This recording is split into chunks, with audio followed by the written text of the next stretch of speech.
set, go. Three guys, one mic, a lot of heavy. Oh yeah.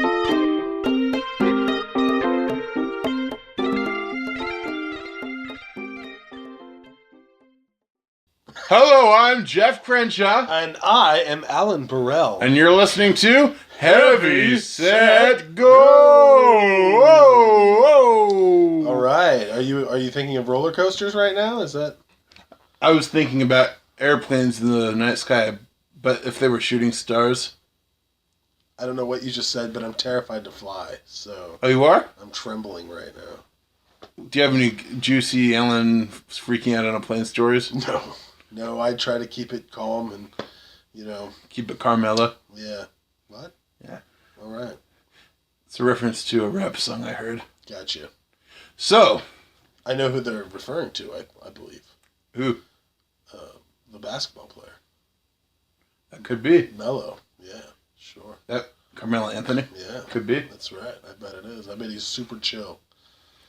You gotta keep it Carmelo, okay? There. Road past Dave, tell him hello, and hey, okay, I'm not There, gonna there sing you the go. whole... Okay, don't do it. Yeah. I was gonna tell you a story. Yeah, tell me the story, Jeff. Just to set it up for the listening peeps at home. Mm-hmm. Uh, Hi, peeps. there's a place I love to go to, as you may have guessed, it's a buffet. It's Buffet Palace Right. in Beaverton on Hall Boulevard. It's Sure. like an Asian buffet. There's a place like it in Salem that I like too called the Great Wall. But this particular place is Buffet Palace in Beaverton, Hillsborough, Beaverton, Hall Boulevard. It's like an Asian cuisine buffet. They have a million, well, not quite, but a lot of varieties of shrimp. There's vegetable shrimp. I'm not going to turn into Bubba from Forrest Gump, but there's sushi there. There's mussels. There's occasionally they have bacon wrapped crab legs. Yeah. Well, it's like an order with toothpicks. I usually have half a plate of those in my first round. Bacon wrapped crab legs. That sounds delicious. It is delicious. They're a little bit dry, but it works. It works. And there's that smoky flavor, and then that crab flavor. It works really well. But anyway, I'm going off topic. So we're gonna say something. What's the price on something like this? It's honestly, I'm not sure, but it's like an entry price pretty much. Yeah, you pay one standard. Yeah, then you get whatever the hell you want. Sure, that's why I asked what the price was. Every time I go, I try and keep them from making a profit on my visit. I'm sure that happens, and I'm sure the second you walk into the room, they're like, "Oh fuck, we're gonna have to be open holidays." Ground control. This is not a drill. Right. No, but Start making shrimp now. Okay. Now, bacon crab legs now. not a drill. Not a drill. This is what we trained you for. Could Jeff we get some Crenshaw's more, here. crab legs wrapped in bacon, sir. I just put that tray out there. Yeah, and also the chilled mussels, Yeah. they've been cooked, but they're chilled. So that When you walk I love in, those. when you walk in there, is there a bunch of old people staring at you like, "Holy shit, look at this one"? I feel like every time I Sometimes. walk into a buffet, it's all these old people looking at me like, "You're here for the wrong reason, fatty." God, that gives me a story that I want to tell you, but that's a post-podcast story. Oh, a post. It's not one I Sorry, was to share. peeps, you don't get to hear that dirty talk. No, but It's just Jeff talking about food, playing with his ding dong. That's all it is. I've seen it before, so it's okay. are you seeing it? I've seen it. Damn you, NSA! Oh, yeah. Ha! Are they in control of my dreams? Could be. Probably. You never know with what technology they have now. Anyway, the story I wanted to tell you about Buffet Palace. I thought you already told me the story. No, Oh, we're just beginning. no. Now I'm hungry. I was describing the restaurant to set the scene. It's good. But A true filmmaker. thank you. Yes. I was maybe 19 years old at the time, 1920. It was I think it was about 2009. I went out to eat there with my friend Luis Ariza. Good guy. I haven't seen him for a while, but he's a good guy. I like the name. Yeah, he's a good guy. He was in the it wasn't my first film, but it was like a video project I made. He played a 80-year-old. We put flour in his hair, and tried to pass that off. It didn't work, but Go figure. I'll send you a clip later. I'm excited. Look up Flubberwurst on YouTube if you're interested. But I was with him at Buffet Palace. We had just had a great feast. And it's always a great feast when you go, but we were up at the counter paying. You know a fat guy when you hear one because they say things like a great feast. Like, I don't know any skinny people that are like, oh yeah, I went to Taco Bell and had a great feast. Except for maybe Anna Kendrick. I had a great feast on kale and chia seeds. There you go. Yours was better. But we were up at the window at the counter, preparing to pay our bill. That night it was on me, so I was at the counter. Luis was a couple of paces or a couple feet behind me, and suddenly, out of the corner of my eye, I see Luis like jump back in horror, and this large mass like rushes by, and I feel the air displacement. Like my face gets with the air, this force rushing by us, and it's like when a car drives past, you could feel. Sure. You know. I look back at Luis. He has this terrified look on his face because he was nearly ran over by this. Like, what was that? And he's like, it was a real fat lady in a wheelchair. And like this poor woman was, this poor woman was huge. It's like if Ben and I like disarticulated and then like rearticulated into one person as opposed to two. It's like if me, you, and Eastman were like the human centipede. Kind of. What? I don't understand. I thought it was a crowd of people running by. Like, no, it was a so woman you going. thought it was, but really, I had no idea what it was. It was like this. It was no sensation I've ever felt on the inside of a building before. Yeah. It's like if I'm standing, I felt like that when I would wave cars, or wave signs at cars for Domino's, and they would drive past really fast. But to feel that inside of a building, that force, like of a car going by, inside of a buffet restaurant, was kind of disquieting and surreal. So it's like this woman, this big woman in a wheelchair, and like, oh, okay, damn, she went by fast. We pay the bill, and Luis and I are walking, and like we're just having a conversation. We saw the woman when we went out the front door. We saw the woman to the right of the door, but we had to go left to go up and around to his car where he was parked, kind of at the back of the restaurant. And we start walking, and like we're not even. I don't remember what we were talking about, but it wasn't even about her. But suddenly, we hear her scream, You can laugh, motherfucker, but you can laugh yourself all the way to hell! And Luis and I look at each other, and we fucking run. Were you laughing about her? Or no. something else? We weren't even talking about her. Sure. But she screams, and we run, because we're terrified. We don't want her to run us over with the fucking mobility scooter. But I don't know if it's the same way for us thinner people, but to get a larger person, such as Luis at the time, he's since abandoned that demographic, but and Luis at the time and myself to run after having had a buffet meal, there has to be some kind of fear involved. I'm sure running didn't make your innocence any more, known. I was less inclined to prove my innocence than not get run over by the mobility chair. Well, that's very true. Plus, she pretty much made up her mind that you were talking about her. And honestly, I don't know if she was talking to me, or if she was to us, or if she was talking to someone else. She's just unfortunately in such an insecure place in her life, at all times, that anybody laughing, she's going to take that personally. That could be. Yeah. And I felt bad, but I felt bad for her to a degree, but and we weren't making fun of her. We ran all the way to his van. We locked the door of the car, and the way I don't know if I can describe this adequately. Where the restaurant is situated, it's kind of cushioned in a corner of land. The street in front of it turns around the restaurant building, and as it turns around, it ascends into kind of a hill. So when you look directly at it from the opposite side of the hill street, the restaurant looks like it's partway down from the hill. But and where we were parked, we were just at the edge of the building, where we could see the hill behind the building where the sidewalk was.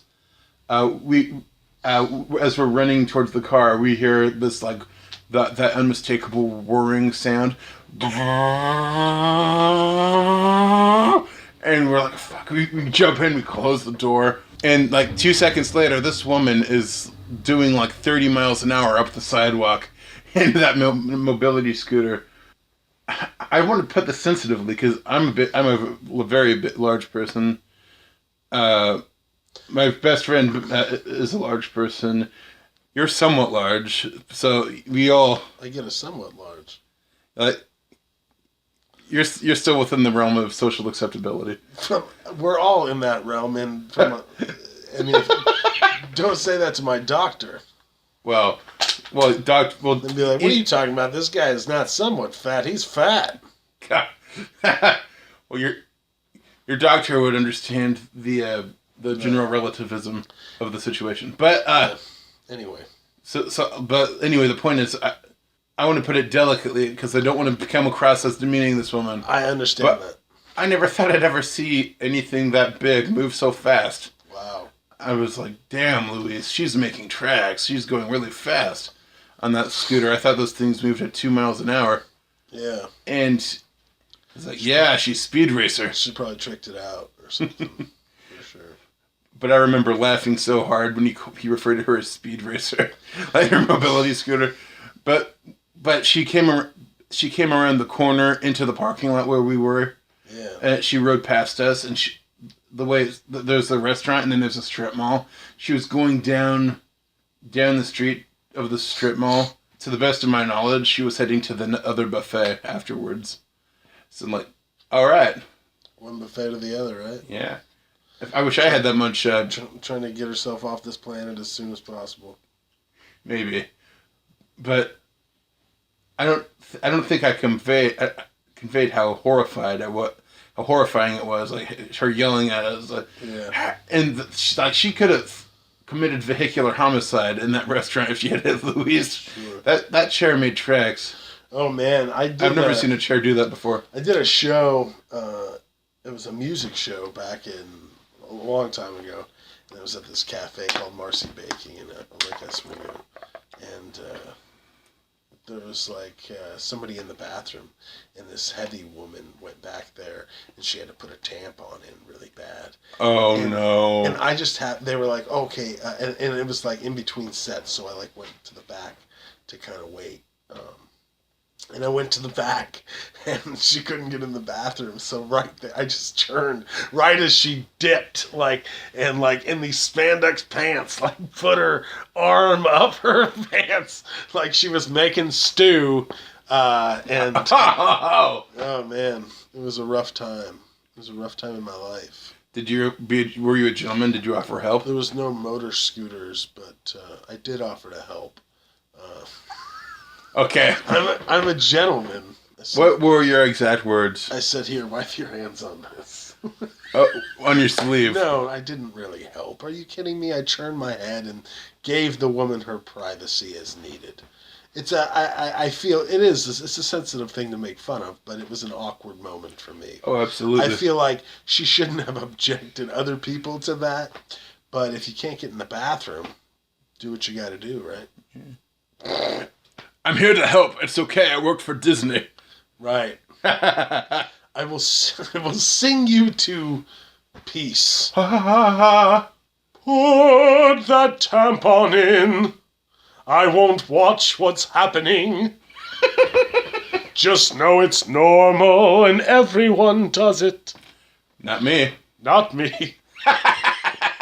Thank God. Oh. So, what else is new? I don't know. You've been Stuff. auditioning. You're in some more films these days. Yeah, that's normally what actors do. They audition and film stuff. Filmmakers like occasionally film stuff, and then Yeah. several. Well, not all filmmakers. Some people like being them out. When it comes to me, I like film something and then spend a hell of a long time trying to perfect it in post. Sure. I think, I mean, everybody's got a speed.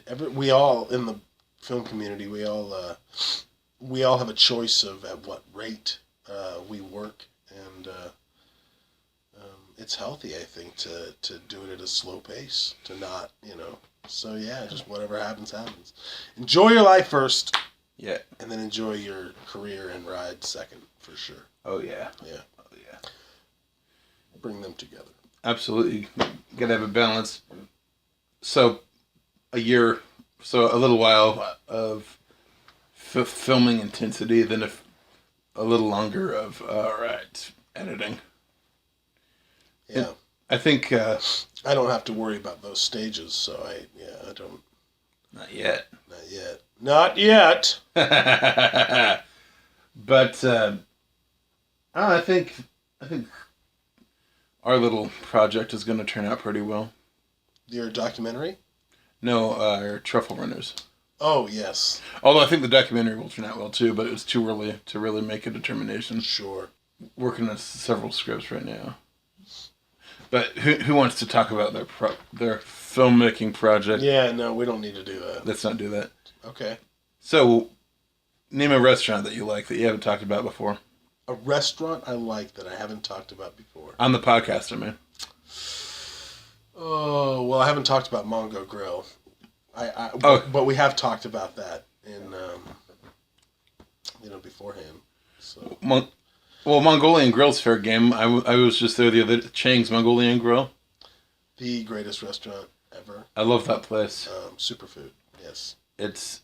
I do get noodles there though, but I understand the draw of the noodles, but I mean, it's really, if you just stick with the meat and vegetables, man, you don't feel. You can eat 2 whole plates and not feel stuffed. I made it through like a plate and a half and feel it was stuffed. good. Yeah, see? 2 plates.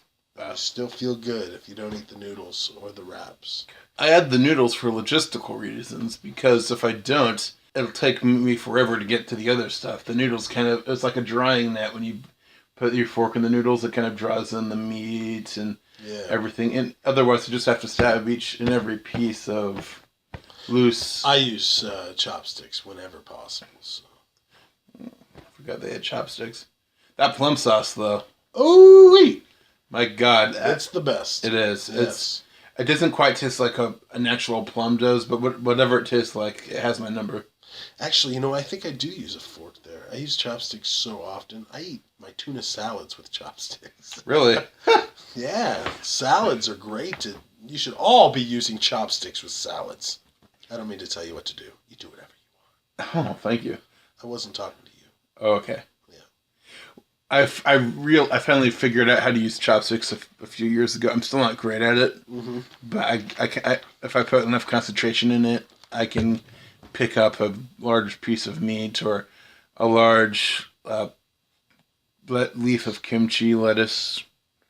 Alan's making face. He's one of those people. Non-kimchi people, yeah. Yeah. He's an anti-kimchi. I will eat anything else. Well, not anything else on the menu. That's not true. They have like blowfish and octopus. I can't do that stuff either. Not octopus? I never had blowfish. I understand blowfish. Well, you're not. Yeah, it's a delicate thing. If you can die if it's not cooked right. So. Yeah, if it's not cooked right or if they cut it wrong. Yeah. So I understand not wanting to do that. Too risky. Yeah. But octopus is good. Is it? Yeah. Well, I've never had it, so I can't. I'm speaking ignorantly, but They have They have at one of the buffets either. I think it might be at both. It's been a long time since I've been to one of those places, but It's been a long, long time coming. But they have like a bowl of little dead baby octopi, like cooked, and then I like taking a ladle, scooping up a bunch of them, throwing them on my plate. Of the what? Octopi. It's plural for octopus. Yes, thanks. Are we talking about Mongo Grill? No, we're talking about this is at other like the buffets. place. Yeah. I was like, what buffet? Oh, at the same Buffet Palace they have octopus? Yeah. Octopi? Yeah. Either Buffet Palace or the Great Wall, which is like the Salem version of Buffet Otherwise Palace. known as Trump Towers. We're gonna build a wall. It's gonna be a great wall, okay? It's gonna be tremendous. Yeah, sure. By the way, Alan Burrell is a hack, okay? He's a hack who can't act worth a damn. Wow. I thought I didn't like you at first. Now I really don't. It's fucked up. But that was just my Trump impersonation. Yeah. I think you're a wonderful actor. Thank you. Appreciate that. Someday he's going to be holding Oscar Gold. That's so sweet. I do plan on it. I plan on. I mean, Oscar Gold is what I call my penis, but someday I will hold it again. I'm just kind of right now. I don't like to. I'm kind of taking a sabbatical from masturbation. Why? Why? Yeah. Because that's what I said when I was making words up just now. Yeah, right. You think I take a break from masturbation? It's an essential part of life, Jeff. It keeps us alive and well. I don't know. I can imagine you. I don't know if I should stop masturbating. I should talk to my pastor. Okay. Pastor, should I stop masturbating? Okay. No. I guarantee he would say yes, but so I'm not going to ask anybody that. Father, I need some paternal advice. Everything's good in moderation, Jeff. Was that I had to stop making jokes? If your penis starts chafing, or you get that that rug burn, Oh, then I think okay. it's time to stop. I think it's time to find a new hobby for sure. well, you took that too far. You got a new car, and it looks like it has subwoofers. Are they subwoofers? I think they're just speakers. I'm not sure, but sure. Have you tried just blasting? No, I haven't. The reception's not very good because it's just radio and the CD player doesn't work. And I've been meaning to plug in the USB to it to see what that sounds like, and I haven't really given it a go yet. So. Oh, you should do that. Oh, I'm gonna do that. Just put your that song you have on YouTube up. See how it sounds blasting through the speakers. Oh, are we doing this again? Are we making fun of me again? No. Maybe we should talk about Ben. He's not here. Yeah. Where's he at? Best Buy. No, he's at Comcast. Can I help you? Sir, can you show me where the TVs are? Oh, they're on the other side of the store. Oh God, stop! I'm blacking out. I need to. Yeah. Oh God. I actually blacked out there. I lost consciousness. You blacked out? Yeah. I'm a blueberry. Oh. Oh. What? Oh. Uncalled for. Uncalled for. All right. Ben knows I love him. He's actually at Comcast. Why is he at Comcast? Because he doesn't work at Best Buy anymore. He doesn't? No.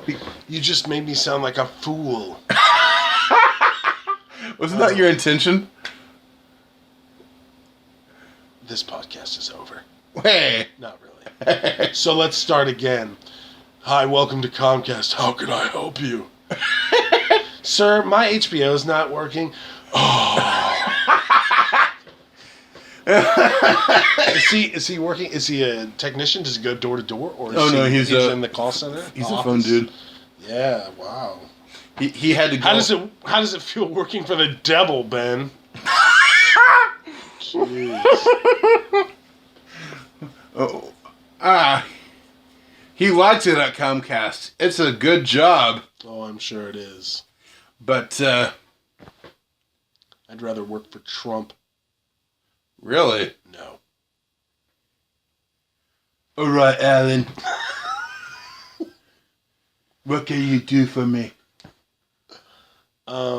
I can slap the shit out of your creepy looking sons for you.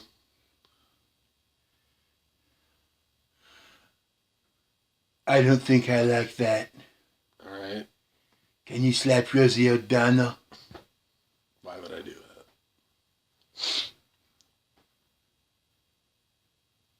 Don't make me think of A League of Their Own again, man. That's right here. Gets me right here. Hey, cowgirl, see the grass? Don't eat it. You know it was better than A League of Their Own? Alright, what? The Little Rascals adaptation. I was in that, you know. You were? Donald Trump was. In the... He's in the 1994 Little Rascals movie. Are you serious? He plays Waldo's father. Oh my gosh. He like Waldo's driving around. And I've watched that movie a million times. I just don't know. The president of the United States is in the Little Rascals. That makes sense. We got our own Ronald Reagan here, guys. Well, I'm Ron Reagan. Nancy. Is Nancy here?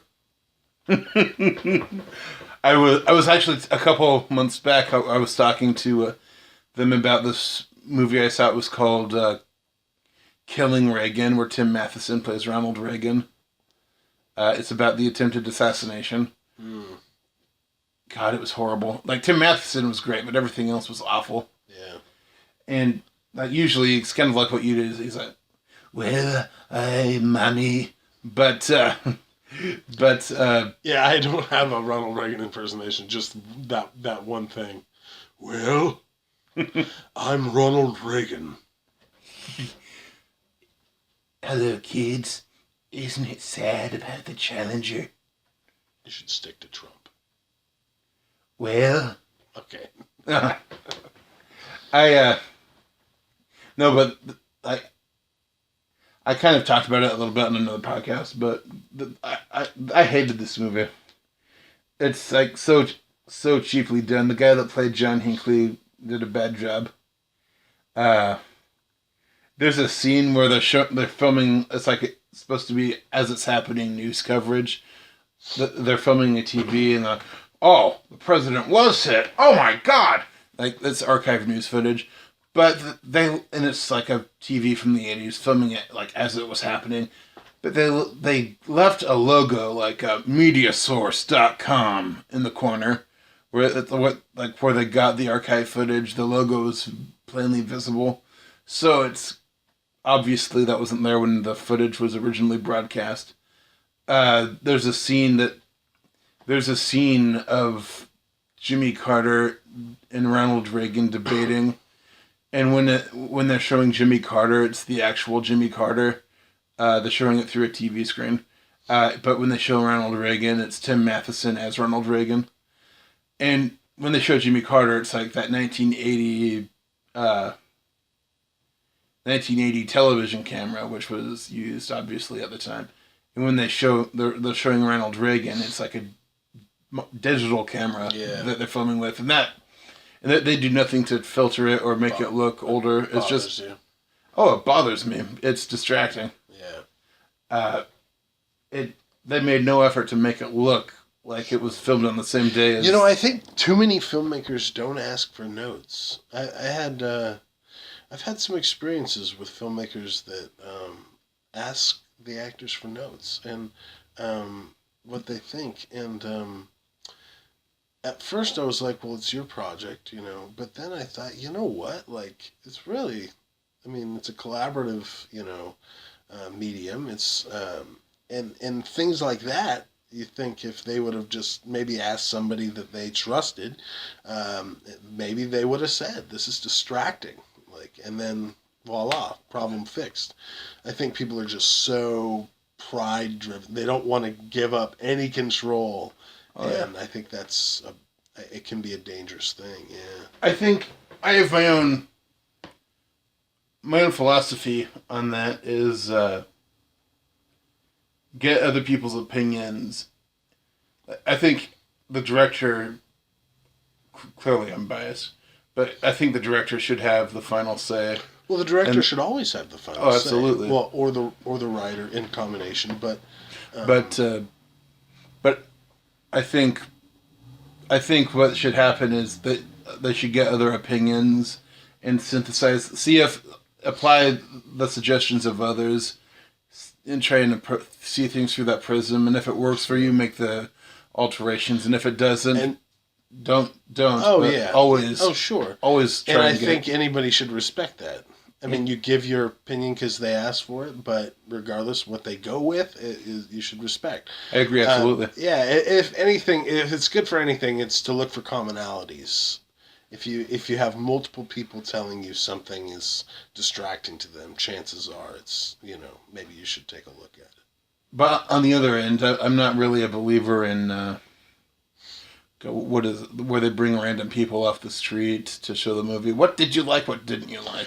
Oh no, that kind of pisses me off. But yeah, I'm not necessarily saying that at all. But like people that you know. I mean people you trust. Yeah. People that are people that you know will not sugarcoat, that will tell you what they think and really take it seriously, that are as passionate as you about the outcome. Because if you ask people that, are not necessarily care about the outcome, they're just trying to be, I know people that give very, very harsh and good criticism that you need, but at the same time, they're not as passionate about it as you. So maybe it's not all in the best interest. So I think it's a tough thing to play with, for sure. I think the only time where I have to pull punches is if I read the script and there's like nothing redeemable or good about it, which I've done, which is... Oh, when you're getting notes on a script, yeah.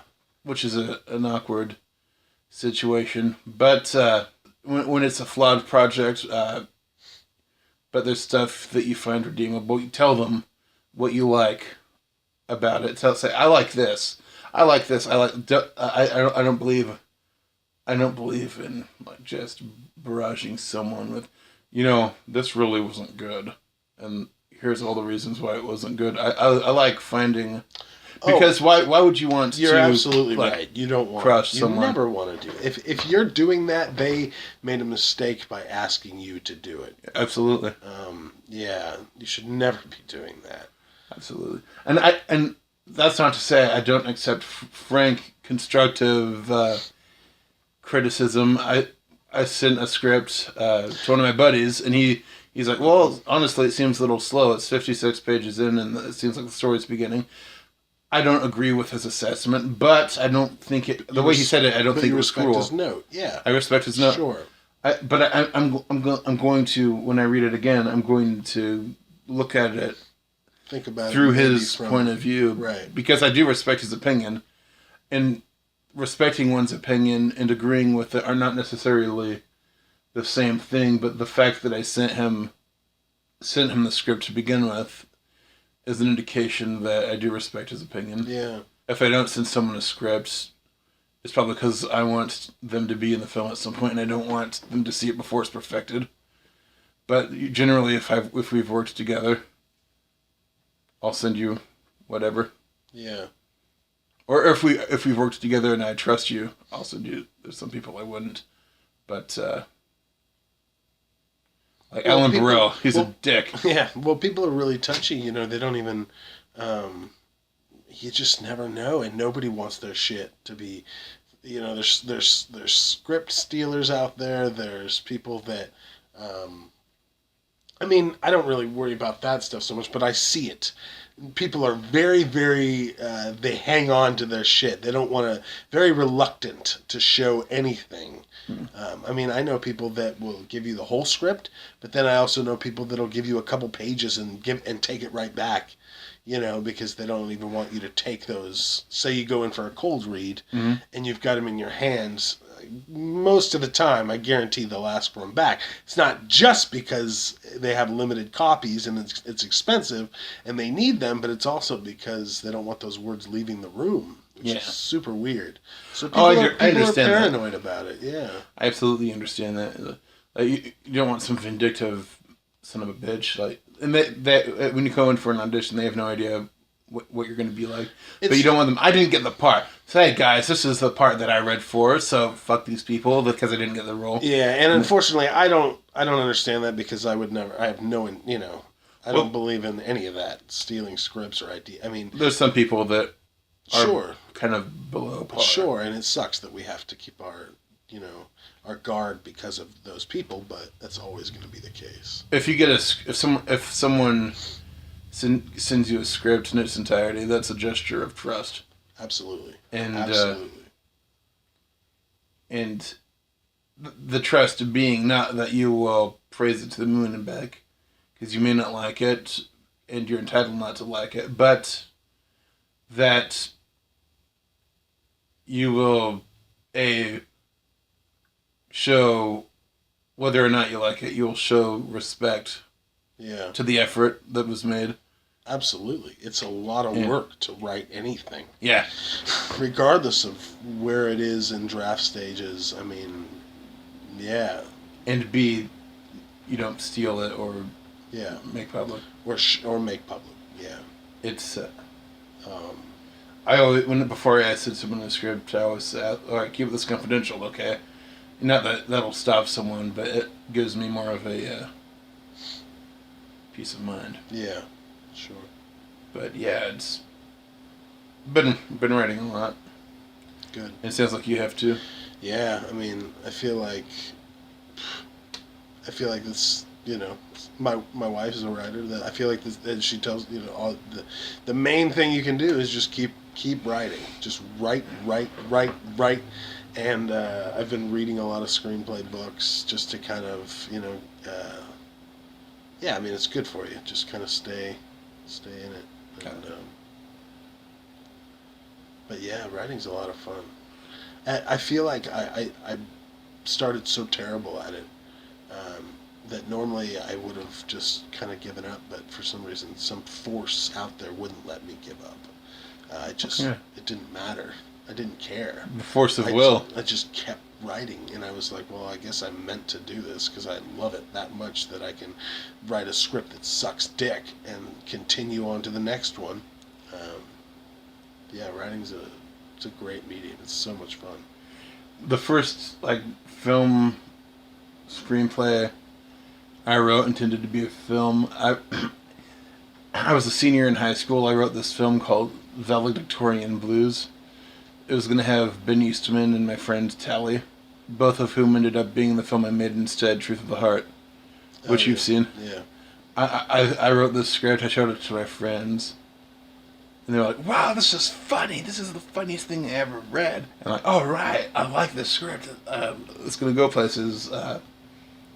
I brought it in to Mr. Allen because he was interested in reading it. Mr. Allen was a teacher Ben and I both had. He kind of gave us the keys to the kingdom, so to speak, for media. Yeah. Taught us how to edit. He taught us the essentials of editing. When you're always learning to edit once you're given the initial. But he gave us the initial skills on Premiere. I need to take a Premiere course. It's once you kind of figure out the basics, it's pretty easy. But taught us the rule of thirds, how to shoot stuff. Before I took Mr. Allen, I was always interested in playing in the in-camera settings. Oh, cool! I can make this black and white. Oh, wow! No, it's negative. Sure. And he's like, no, don't do that. That's stupid. Use post. Use post. And oh. Yeah, that was the same thing when I was learning about photography, getting in photography. All about shooting raw and being able to have all that breathing room in the post stages. Yeah, oh yeah, absolutely. Yeah, it's amazing the difference. But I handed over the Valedictorian Blues script to Mr. Allen, and his reaction was this, I don't think he used these words, but essentially the vibe was, "Well, this is pretty stupid, Jeff." And I'm like, what? Here you had all these friends telling you how great it was. and how funny it was, and then you give it to somebody Oh yeah. and their opinion is different. How did you react to that? It was- Well, completely took the wind out of myself. Sure. How could you say that? My friends liked it. Oh my god. But he's the guy that was going to grade me. This was my senior project. I needed to have this done to get to graduate from high school. Yeah. I don't know if you had senior projects back in your day. I'm a dropout, so Oh, you are? It didn't matter. Yeah. I didn't know that. But for me to graduate, I needed to do the senior project film, and that Truth of the Heart was my senior project.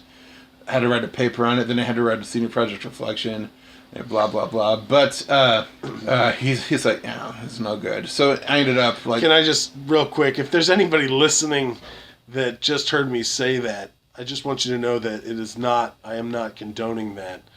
In fact, I highly recommend that if you're still at the age of high school, you fucking stick it out and you get your fucking diploma, because it can really be a roadblock for many years to come, regardless if you choose to go into the creative field and career where it may not matter. In one way or another, it will spoil things in your life for sure. So I just wanted to say that. we should bring it back to that later. But God, this itch won't. Okay, this itch in my nose. God damn it. Okay. He hated the valedictorian blues script, and there were these jokes. I'll talk about them later to drive home the point. But I went to work. I wrote The Truth of the Heart. Shot it. So Truth of the Heart was the script that you went to after the winds had been taken out of your sails. Yes. So this is your comeback script. Which Mr. Allen liked a lot better. There you go. And Truth of the Heart is, if I made that now, if I was still making that level of filmmaking now, it'd be embarrassing. I'd probably stop, or I probably should stop if that was the level of my work. But for a first step, I had never really made a film before. Yeah. I was 17 years old, and I thought it was a good first step. I think I still do. Funny enough, writing. But I played it at Fame Night, which was every year, Focused Arts Media Entertainment or something. That was the Fame. Yeah. It was like the music kids, the media kids, Sure. like the TV class like I was in, or the newspaper.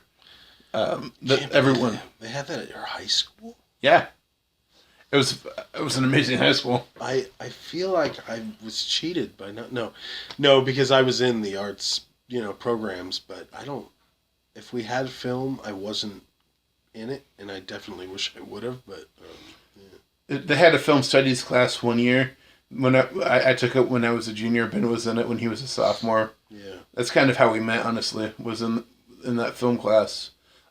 He was like one of those like somewhat spazzy popular kids. Like he was like the class clown, and I knew him from a distance, or I knew who he was from a distance. We'll get back to the film first, but I remember like I was talking to this guy that lived behind me, and he seemed like a nice kid. We were talking, and I must have brought Ben up or something because he had made a joke on the bus that I remembered or something. And he's like, "Oh yeah, well, you probably want to stay away from that Ben Eastman kid." I'm like, really? Why? Oh, he's a complete douchebag. And like, oh wow, thanks for letting me know, man. Yeah, no problem. You're like his best friend. Great. I listened to that really well, but and it's okay. I told him the story a few months ago. Actually, I never had, but then hey, remember that one time? I'm sure that felt good. He laughed. He knew who I was talking about, and he laughed. But I was made Truth of the Heart, and then got a good reception at the premiere, the Fame Night, which is where every kid kid in the Fame class does their project or presentation. Yeah. Some play instruments, some do one act plays in the auditorium. I did a film. There were a few others that did a film. The next year, Ben was the only person that made a film, so he was able to have like the Lampshade Man play back to back two showings, one at 7, one at 8. And I was a little jealous, but since I only had one screening, I had a little, the crowd in the room was a little bit more concentrated. I'd never seen it that crowded. I was in the back corner, and every intended laugh line got a laugh. Oh, good. And it's like, wow, I am shocked that it was that well received. Yeah. Got lots of compliments. This was your first film. And there you go. And then after you made that, did it give you more wind? It did. I think fueled your. I'm ready to make more films and. Oh yeah, I worked on several screenplays. I tried making one the next year, didn't work out. Yeah. Though the script wasn't that good, and when I read back on it, Ben and I tried making this cop, this Dirty Harry thing that it was not a fan film, but it was something inspired by it. Sure. It was Rough Justice. Rough Justice. We were gonna play cops. Did you have what were your friends like? With you being a filmmaker, deciding, I don't know if it was blatant, like, I'm going to be a filmmaker, but did you get a lot of people that were like, you're going to waste your time, or like, how did your mom take it when you first? I think it's with mom. It was a mixed blessing. Like she was oftentimes encouraging. Yeah. But then if she'd get pissed at me about something, Yeah. she's like, "I'm here all day doing this, and you're off playing with your camera." Yeah. And like, she referred to what we did for months as playing with a camera. We're all just playing until that paycheck comes in. And I don't consider it playing. No, that's why I said that. Oh, I gotcha. We are looked at as people that, are just joke offs. That we've found a roundabout way to live our lives, something that's not conventional, and I think a lot of people take some animosity to that. Yeah. But I think that's something all creative types have to live with. Yeah. I don't want to sound like a diva, but if they knew how hard it was to make a film, that they wouldn't be able to take it. Every position in the film industry is hard. Every single position. I don't care if you're a fucking gaffer. If you care about what you're doing, then you're a gaffer who is also a filmmaker. So really, it's really hard work. It is. It's a mental game more than anything. Oh, absolutely. Yeah. Lots of anxiety and There's moments. there's a lot of really great classes for actors out there, and it's to be a teacher. It takes a special person, somebody who's very, very passionate. But the one thing I see in Portland that is lacking is they don't have any classes on the mental capacity of what it takes to really be. You have, every time you take a class, your teacher will usually talk in front of the camera. Yeah, but they'll usually end the class by saying, "Look, we don't bullshit here. We want you to know this is a hard business. If you plan to stick it out, it's gonna be a difficult journey, but there's no class that's like kind of tells you how to do them to handle it mentally. And I think it's such a big issue, the stress and it's an incredibly stressful thing to do, very taxing. Oh, yeah. If there's not a class, there should be like a community for that, like a support system. There probably is, but I'm just naive to it, I'm sure. I think people that haven't made a film before, based on how they act, they assume the process of shooting and acting in a film will roughly equal the runtime of the end product. Yeah, right. Oh, I'll be on set for an hour and a half. Yeah. Right. And it's like, no, that's not how it works. It's like, but people, they talk about it. People know it takes a lot of years to make a film. It can, in certain circumstances. Sure. Truffle Runners, it certainly has. But... well, I mean, even epics. Look at Lord of the Rings big films. It takes a long fucking time. Oh, yeah. I loved the Lord of the Rings. I wasn't so fond of the Hobbit series, but that's another conversation. Yeah. But, Valedictorian Blues, like, years later, like, 7, 8 years later after I made the film, after I Made Truth of the Heart and Valedictorian Blues was like caught by the wayside, I found the script of Valedictorian Blues, and I picked it up like, oh boy, this is going to be a fun trip down memory lane. And then you read it and you were like, what the fuck? Yeah. Yeah, sure. I read it and like, I didn't know I was ever this bad. I scanned a page and I tagged Mr. Allen and like, you were right, Mr. Allen. Oh, did you really? Yeah. Good for you. But he was right. He was absolutely right. It was a horrible script. Yeah. There was this one scene that I kept showing to everyone because I thought it was hilarious. Do you remember like that song by will.i.am? Maybe not. Maybe because it was something that played in every school dance at the time, so I was familiar with it. It was like a contemporary hit. It was I don't know if you ever heard it, but it was it's like, baby, where'd you get that body from? Baby, where'd you get that body from? I got it from my mama. I got it from my mama. You remember that song? No, but I love it. It's a ridiculous song. Anyway, there's this part, a part of the script where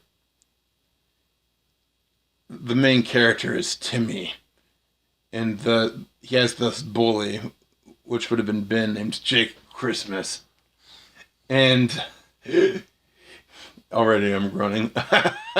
And there's a scene where, for some reason, Jake goes to Timmy's house and he's talking to his mom.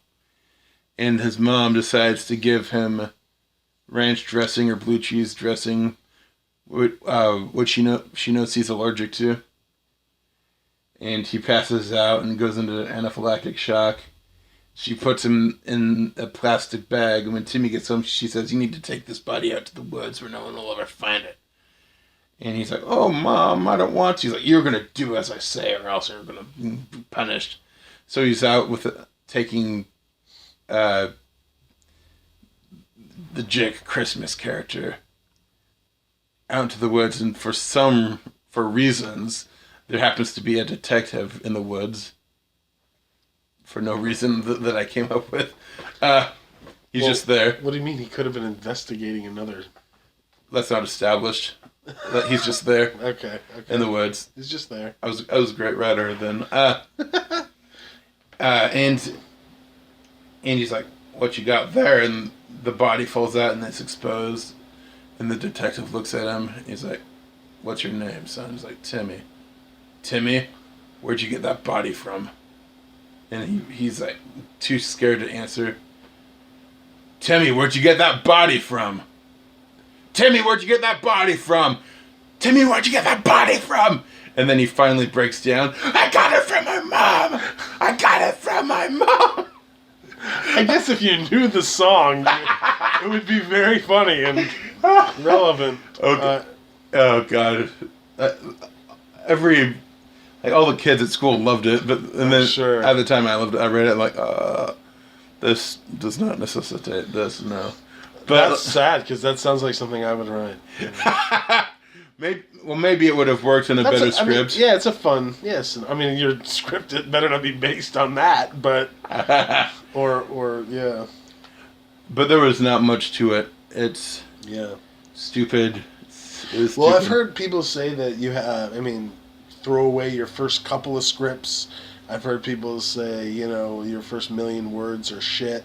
It's not always the case. There are some people out there who just are natural writers. Mm-hmm. But for the most part, people really do have to write a shitload of words before they know what they're doing. Absolutely. Yeah. And the thing I've discovered now is I'm better at perceiving like pacing and stuff. Although what they say though, the film you write, the film you shoot, and the film that you edit and release are 3 different movies. Yeah, I've heard that too. I've heard it, and it's absolutely true. You just have to be open-minded. That's why, I think that's why filmmakers are able to be more relaxed in the confinement of a week or 2 week shooting schedule, is because they know, even though it's not as much time as they may want to shoot, they know that it's going to change anyway. And a lot of growing as a filmmaker is knowing that, whatever comes out, I will love it and make art with it. And get it as execution is what it's all about. We can all write a fucking masterpiece in our head, but if you can't execute it to paper and film, then you're everybody else. It's hard work, and and if you want to really make it good, you've got to grind. Sure. Well, you just have to get in go mode and just do it. Yeah. Sure. It's and I think I'm going to be pretty. I think I'm going to be satisfied with how this. So there's one scene that's been bugging me. I'm not going to say what scene that is, but I've started re-examining it. Yesterday I took footage and scrambled it so the dialogue plays in a different sequence, because there was dialogue that I didn't think really worked in the film anymore. Yeah. And so I had to scramble an entire scene to make it not seem like an abrupt cut out of the dialogue. As long as the intercuts don't seem too abrupt, right? Right. That sounds hard. It was very hard. I bet. And I've probably watched the scene maybe 100 times, because when you're editing, if you're a real meticulous type, you watch that over and over and over. And there's times where you can't physically, mentally conceive of watching their own film because you're so sick of it. Sure. Because we're sitting here with Art Linkletter, folks. Just joking. But you watch it over and over again, and eventually you get burned out and you have to take a month or two off. Yeah. Which is true. Necessary break. I just told you before I took 7 months off of a script I was writing because it was just I needed my natural ending to come, and when it came to me, I was grateful I waited, because if I would have forced it, then it would have been so contrived and terrible. So.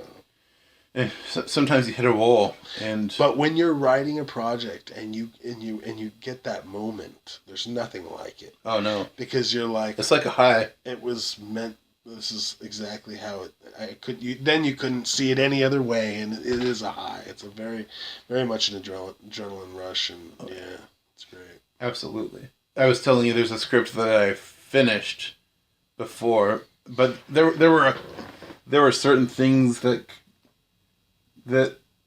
they made sense in the context I had it, but the sense didn't seem to be driven home, if you know what I meant. Yeah. You watch the film A to B, you would have gotten it, but it would have still felt like something was missing. Then I thought of another plot line, and tonight Ben supposed to come and we'll do a read through of the script, which you are invited to do if you want, even though it's the one I've been keeping from you, but not because I don't trust you. Oh no, I'm excited to see how much money you offer me to do the role. I don't know. It depends on how much money I get offered to make it. Are you trying to get offered? Trying to do it on budget? I don't know. Or are you going to do it on spec? It's probably going to be on spec, but we'll see what happens.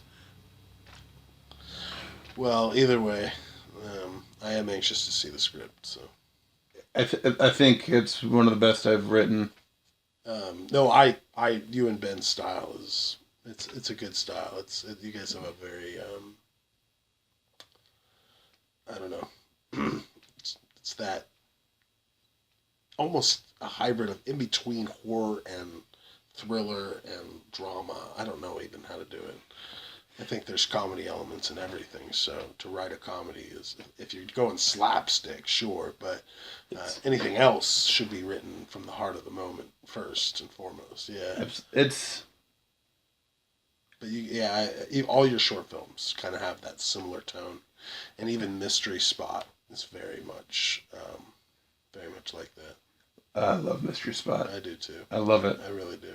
Like everything about it, the experience was, like, other than like nearly dying in that first day of filming, that heat. Yeah. Like other than that, I passed out 5 times on that drive from the location to Walmart. Yeah.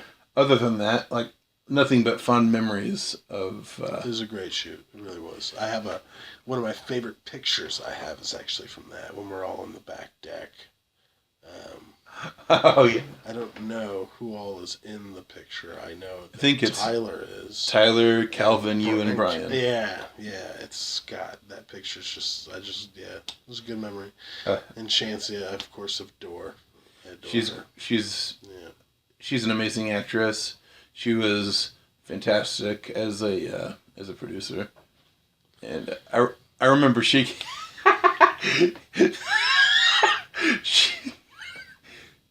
I thought it was a great idea at the time.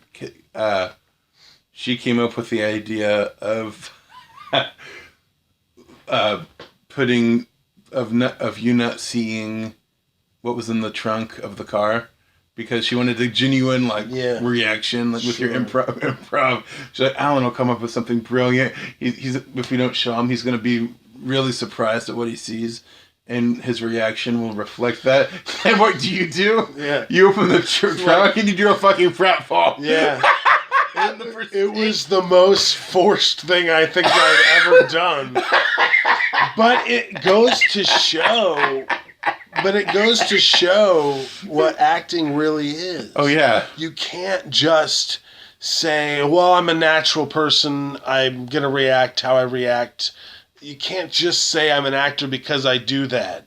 Some things, it doesn't matter if that's the first time maybe that's not the right thing for the film.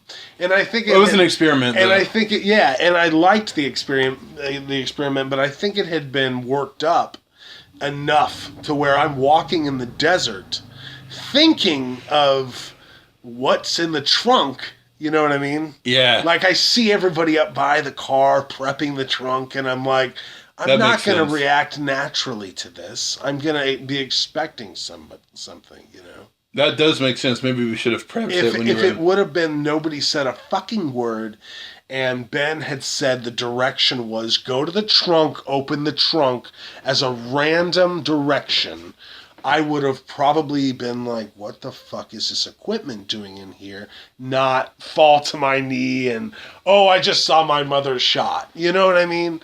But because I had that... That was not what your reaction was. No, but because I had the buzz of something was going to happen... That actually makes a lot of sense. I haven't thought of that before. That I knew in my mind something was going to happen, and I forced a reaction. So really... If you are going to experiment with stuff like that, you literally can't let the actor know anything. There was probably no way to avoid that. We would have had to have taken one. There were 2 cars. It would have had to been all of you in that burgundy car, while Chancey prepped the Kia. Yeah. And, well, you know, live and learn. I also think to do something like that, it's got to be pretty drastic. There's got to be a fucking body in the trunk. You know what I mean? Because otherwise, the natural reaction to something is very mental. Gotcha. It's not physical. I gotcha. And knowing about it was the worst act. It wasn't the worst acting of my career, but it was up there. But the take that was in the film was a lot better. Than the take in the film is great. You didn't do a pratfall. No, it was like the take that you did is like, I imagine if like Curly walks up to a dowager and she's like, and the dowager turns around and like slaps him. He's like, sure. And he falls backwards on a banana peel. That's what your take reminded me. Yeah. It was pretty bad. It was hilarious. But I've played that on repeat. I was like, oh, have you? See, I've never seen it. You haven't seen it? I mean, if I saw it at all, it was one time after the take, and then he said, "Look at this," and then we watched it and then reshot it. Oh God! But I definitely remember that moment for sure. Well, if you end up sticking around tonight, you have to get Ben to show it to you. Well, I'm not worried about that. He could show it to me whenever. It's one of my favorite memories. Anyway, yeah, it was a great trip. It was a great shoot. It was a shoot that is a very, very big part of my young filmography for sure. I love it. That I will love for a long time. Yeah, it's almost everything about that trip except the heat was awesome. Yeah, I think everyone was a little loopy afterwards because I was sad because I told you I recently saw Calvin McCarthy on set. Oh yeah, that one. And we didn't even get to really act together. We had one short little interaction together, but just also, if people are listening, Calvin McCarthy needs to be in your projects. He's a good fucking actor. So, he is. yeah. And so are you. Don't cut yourself out of that. Well, we're not talking about me right now. I'm just Calvin is a great actor. trying to give Calvin a plug that he deserves because he is a good actor. I made sure to put him in Truffle Runners as well. I know, and yeah, that's right. You don't see his face, but he is in the film. It's all right. I don't say a fucking word in mystery spots. It's honestly, you don't need to. You're non-speaking. Your body language suffices. Yeah, I had somebody tell me usually wouldn't put cut like that in your reel because when you're not talking, it doesn't give the director much to look at or a casting agent to look at. But I completely disagree. I think it shows more. Yeah. Especially if you can just have a clip in some footage that you do to show. I mean, it shows because people don't. Acting is so everybody knows how to. All good actors know how to read a line and say it in a compelling way, in a real way, a relatable way. But it's the reactions when you're in the room, you're on camera, you're visible, but you're not part of the main scene, and those reactions better be just as fucking engaged as the actors speaking the lines, because if you're not, it'll fucking show. Without going into specifics, you do a great job with that as well. At the end of Truffle Runners, when you return to the garage. Yeah. I'm not going to say any more than that. Yeah. But your reaction on your face. I honestly, I don't get emotional a lot when I watch, or at all usually when I watch myself on camera. Of course, it's yourself. Mm-hmm. But when I saw that scene, I definitely got emotional. Me too. Yeah, it's hard not to, which is good. Not to mention, as we both know, I don't have a lot of drama work out there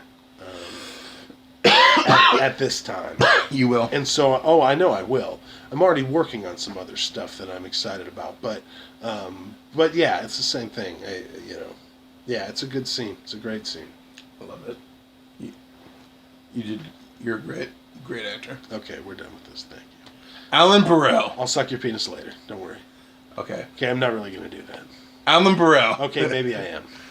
I haven't decided yet. He is... Happy birthday, Kick Candle in the Wind, right? Inside joke, sorry. He is a fantastic actor. When I first... This isn't a reflection on his acting skills at all, but when I first met you... Yeah. On that... When we did the read-through... Yeah. The one read-through on Truffle Runners... It was terrible. I don't... Go ahead. Terrible. I thought it went well, but... It's a very nice view. But... I will say one of my biggest flaws as an actor is that my auditions and reads, well, not my auditions, but my table reads and or video kind of auditions are never as... I have to work on those. You know what I mean? You did go a little ham for the video audition. Yeah. I'm going to say that to every actor out there, too, if you've been told you're a ham or this or that, or you have issues, if you're trying to tone down the clown, because that's one of people's biggest issues other than breaking characters, not being able to tone it down and not ham it, is that it's okay to ham it, as long as when the director tells you less fucking hammy, you can go less fucking hammy. And he can. He did go... That's very nice of you to say, but it's true. I'm just saying that it's a very... It doesn't... I was talking to a buddy of mine the other day who was talking about how they hadn't submitted to an agency yet because they didn't have a reel, and they were waiting to get the reel together. Well, from what I have heard, it is my knowledge that you don't need a reel necessarily to get an agent's attention. Just shoot something, that looks good, that's very short, gets to the point, shows you as a real vulnerable, actor and human being, and they're not going to throw that away. So that's back in, you reminded me, Yaroslavsky kind of did that back when we were desperate to find someone to fill Russell was originally, we met up in Portland and we did a read-through with Russell of that scene. Yeah. But he ended up not working out. So I was hunting for people. And when Jordan Yaroslavsky sent in his, he sent in, footage, I asked, hey, can you do a video audition? He's like, no, but I got this reel. Okay, cool. He sent in the reel. And he actually did a scene from Silver Linings Playbook for the reel. It was the scene where he's... Was he in class? I'm sorry? Was he in class, or did he do it himself for... I honestly don't know. Okay. But have you seen Silver Linings Playbook? Yes. There's that scene where they're talking in the diner and it turns into an argument and things come to a head. She tells him spoilers, Silver Lining spoilers. She tells him that she had slept with everyone at the office. Oh, he's like, everyone? Yeah. Everyone. It's that conversation. Jordan sent me an interpretation of that, him and an actress sitting across the table. Mm-hmm. And, I love Silver Linings Playbook. You get the part! That's not really why, but, and honestly, I was pleased with how his performance turned out. Every time I watch it, I enjoy it. Yeah. And, I think the cast did a great job. I think so. I think it's a good cast. I don't see Myra in enough work, and for sure, I mean, as far as projects coming out, I think Myra is a stronger actor than she may get credit for. But then again, I don't know what she focuses her energy on, so that's not, She is a great actress. She's better than I thought she would be too, which I don't know if that's a backhanded compliment or. Yeah. But I saw her audition. I'm like, she'll work. But I was surprised at how good she was.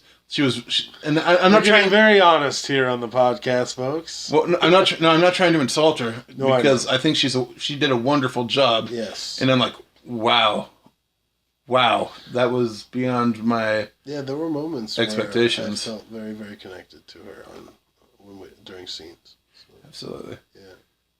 My favorite places to do retakes was when in two scenes that you and Myra kiss. All right, we're gonna have to see that again.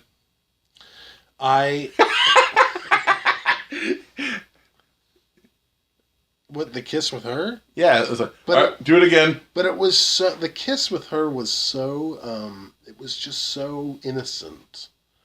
I don't know if I could do gratuitous retakes with a French kiss. You didn't write in any scenes where it was a violent tongue makeout session or anything. It was very much just innocent kisses. But Every time I kissed her too when we were shooting, I would taste the chocolate. Or That's a bonus, man. oh yeah, it was very yeah.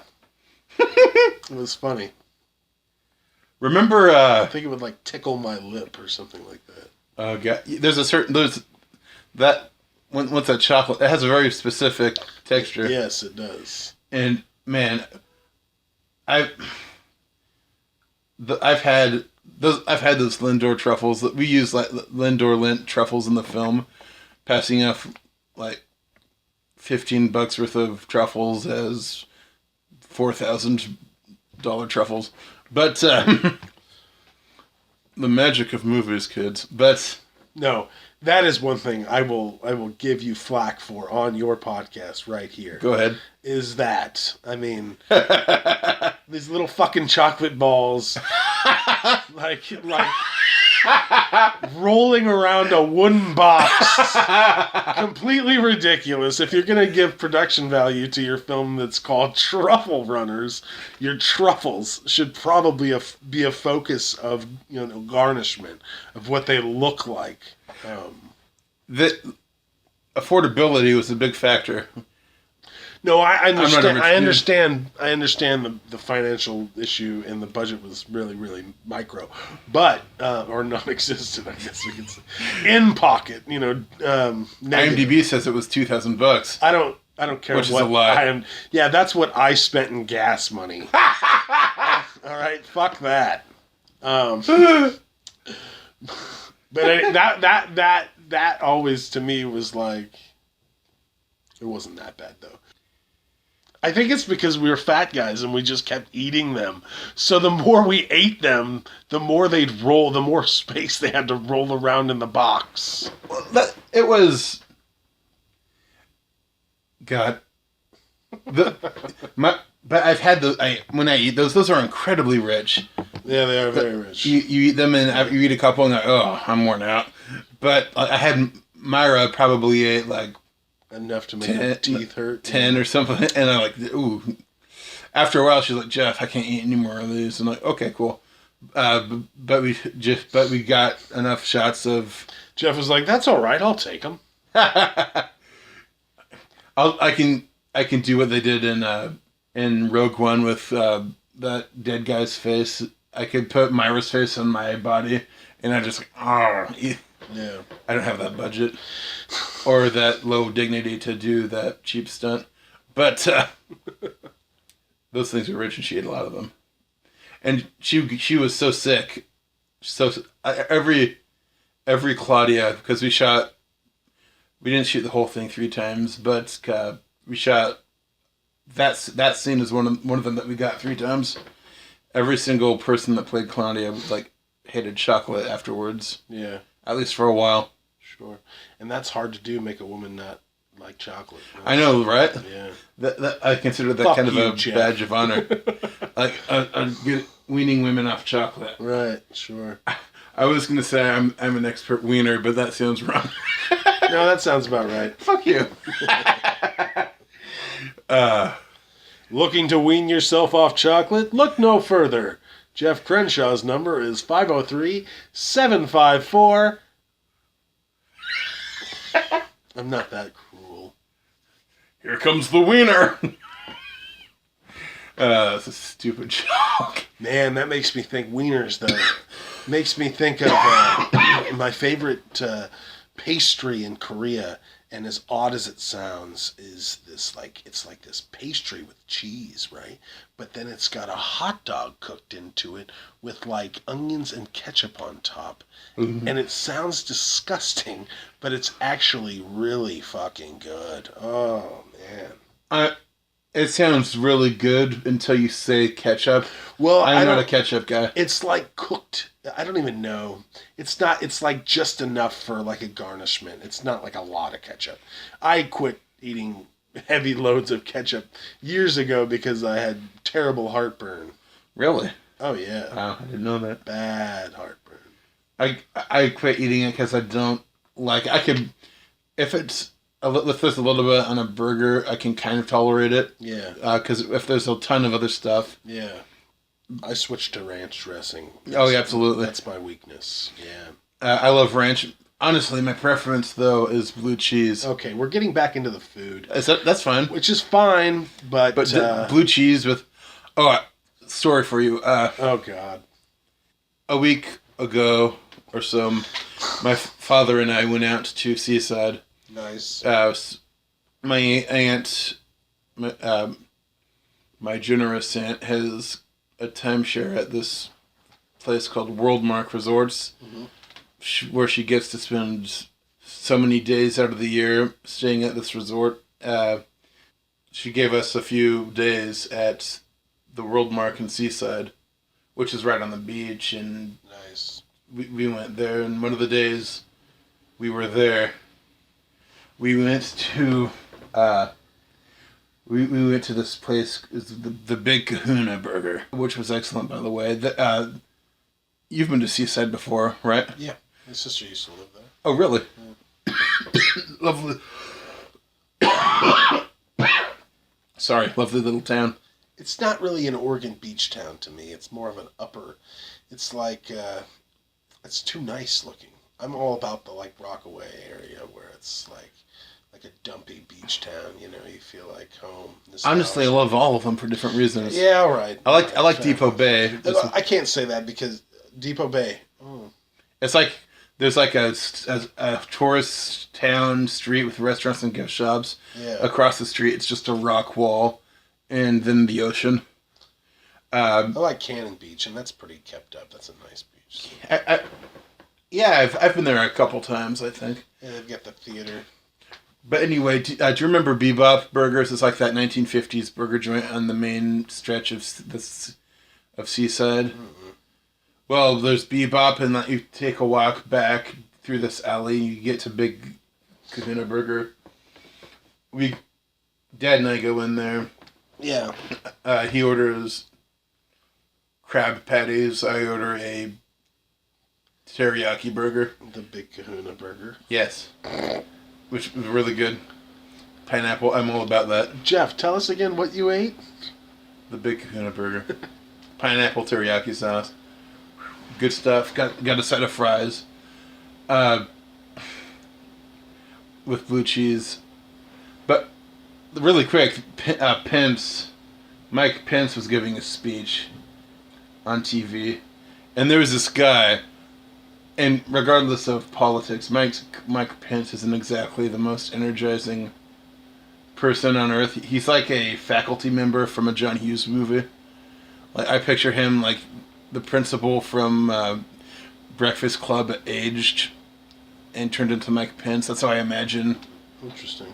Yeah, you fuck with the ball, you get a like. He seems like a real stern. He would have been a coach in a John Hughes movie had he pursued acting. But he's an unremarkable guy. Like, politics aside, once you introduce politics, it gets more complicated. But Dad and I are at our table, and this dude at a table across from us is like, "Oh my God, Pence! Yeah, Pence! I fucking love Pence!" He's like, it's like he's talking about JFK or something, but it's Mike Pence, and I'm like, "Oh, cool! Like, he's my hero, man." I was like, "Okay," but I think the dude was kind of sloshed, but he left. And the main point of why I told the story is the blue cheese Oh my God. that I had there was. He's choking on blue cheese now, folks. It was the best blue cheese I've had in my life. I don't really like blue cheese. Shut up.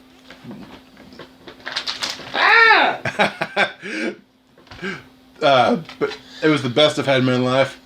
I asked, "Hey, can I buy some to take home?" And he's like, "Well, we don't really do that." I was like, "But I could see."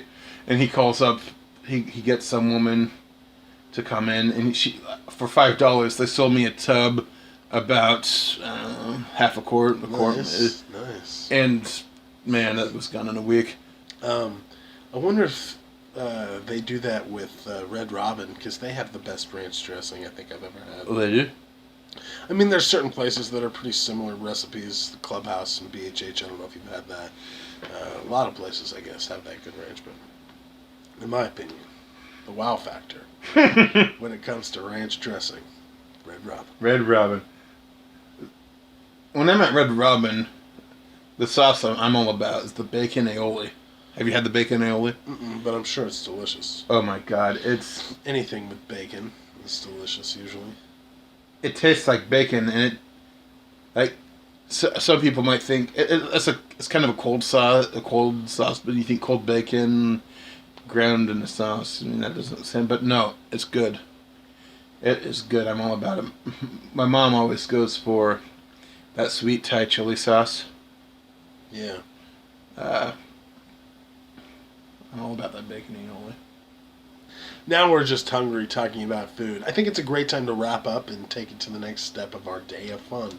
So, with that being said, Let's. You should tell a wrap-up story. a wrap-up story. Yeah, like Oh man, that's a lot of pressure. Let me think. Start saying words. Maybe one will trigger a story. beer, Um, campfire, um, arson, marshmallows, jeez. fire hydrant, summer, Really? swimming pool. All right. The only thing I'm getting right now is a time I was in the woods on LSD and giant gorillas were chasing me. Have you ever been on LSD and stared at a fire? Oh, it's the most. I've never been on LSD. It's the most amazing thing ever. We're gonna go ahead and. Thanks for making me look like Hunter H. Thompson in the last minutes of this fucking podcast. I got a new dimension of Alan. Well, that's what I got. You know, we were in the woods. There was a campfire. There was a fire. It was amazing. And presumably hallucination. Well, I was wearing. gorillas. What I did was I took my headphones and I put on headphones, and I was so high that I had this like circle around my eyes where I could feel the blackness. Like almost like it was tightening. Like an iris or something? And sure, and I had a Karma Police by Radiohead playing in my ears on these headphones, and it was pitch dark, and there was a car with headlights. All I could see was the gravel road, and if you've ever seen the Karma Police music video, it's pretty much just a guy running in a headlight, view. All the way down the road, and that's pretty much what it was, except for instead of a car, it was giant gorillas. And I took a poop and used a leaf to wipe my butt. Well, that about wraps it up, folks. All right, ladies. Fuck you, Jeff. Thanks for that. All right. Don't blame me. You chose to share that detail. I enjoyed That seemed sharing like a that gratuitous detail. addition. It's true. Actually, it was funny because I did poop and wipe my butt with a leaf. And the problem was, it was on the day we left. So we drove home. I think I've told you this story. We drove home in a truck that was like a truck that would normally fit like 2-3 people, and there was like 5-6 guys. And here I am with just like, and the smell was okay. I'm Alan Burrell, and you are staring at you in disbelief. And this has been Heavy Set Go! I'm Jeff Crenshaw. Seriously, fucker, why'd you do that? This is Heavy Set